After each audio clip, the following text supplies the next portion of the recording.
ప్రమాదవశాత్తు చెరువులో జారిపడి యువకుడు మృతి చెందిన సంఘటన చిన్నశంకరంపేట మండలంలో చోటు చేసుకుంది. చిన్నశంకరంపేట ఎస్ఐ నారాయణ కథనం ప్రకారం మండల పరిధిలోని గవ్వలపల్లి మదిర గ్రామం అగ్రహారం గ్రామానికి చెందిన కంతి శంకర్ వయసు 30 సంవత్సరాలు హైదరాబాద్ లో డ్రైవింగ్ చేసుకుంటూ జీవనం సాగిస్తున్నాడు.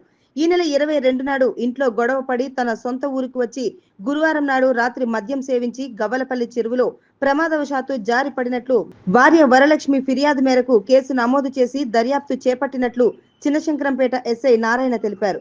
పోలీసులు సంఘటన స్థలానికి చేరుకొని కేసు నమోదు చేసుకుని దర్యాప్తు చేస్తున్నారు. మృతదేహాన్ని పోస్టుమార్టం నిమిత్తం మెదక్ ఏరియా ఆసుపత్రికి తరలించారు. అగ్రహారం గ్రామానికి చెందిన కంతి వరలక్ష్మి అనే మహిళ తన భర్త మరణ సమస్యకు ఫిర్యాదు చేయడం జరిగింది. వారు గత కొన్ని రోజుల క్రితం హైదరాబాద్లో కుటుంబ సమేతంగా రోజులకు బెయిల్ ఎక్కడ ఎదుగుతున్నారు. అయితే 22 తారీఖు నాడు ఇంట్లో చిన్న తగదా కారణంగా అతను తన సొంత గ్రామమైన అగ్రహారానికి వచ్చినప్పటి నుంచి ఇక్కడే ఉంటున్నాడు. ఈరోజు ఉదయం వాళ్ళ మామ తనకు ఫోన్ చేసి తన భర్త గవ్వలపల్లి చెరువులో